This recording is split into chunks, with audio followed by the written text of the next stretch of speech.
Hello everyone! This is Chuna Chikadora at isang mapagpalang araw mga kapatid. Nawa isang siksik, liglig na pagpapala ang ibibigay sa atin ng Diyos na makapangyarihan sa lahat.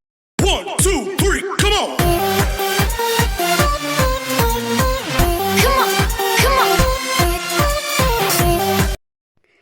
Hello guys, this is Chuna Chikadora and welcome again to my channel.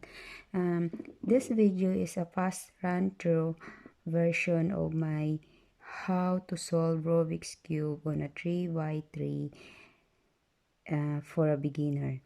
So, kung hindi nyo pa alam kung paano mag-solve ng Rubik's Cube na 3x3, meron akong tutorial about this, step by step. This is, it's designed for a new beginner.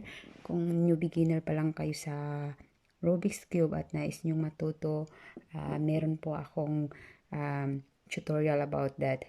So, first, we have to mix this.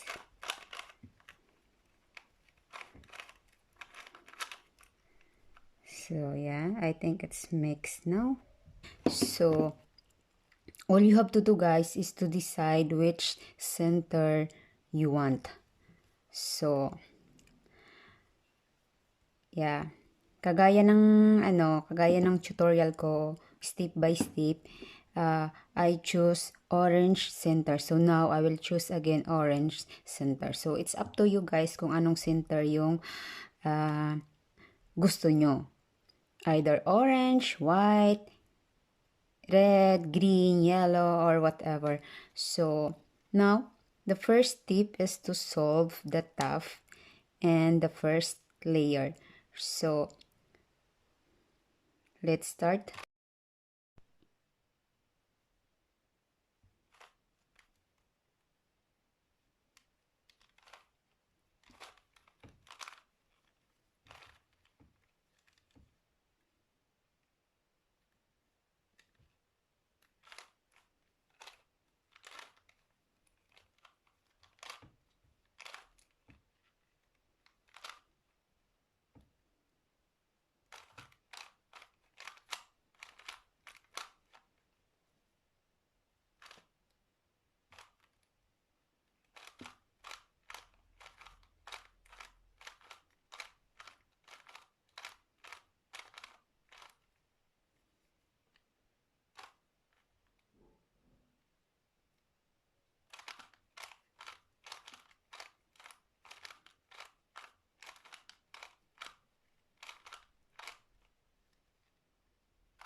So, as you can see, guys, solved na yung ating top at saka yung first layer. So, the next step 2 is to solve the middle layer or the second layer.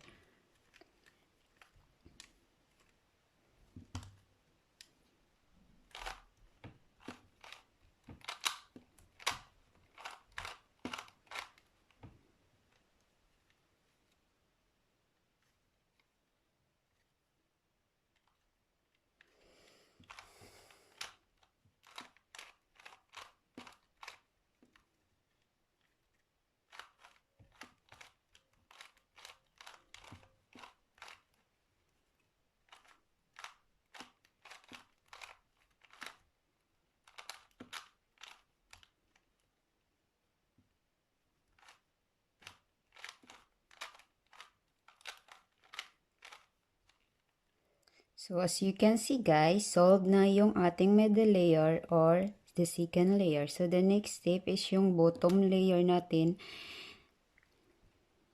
Lipat lang natin siya. So, isosolve natin. This is yung step 3. So,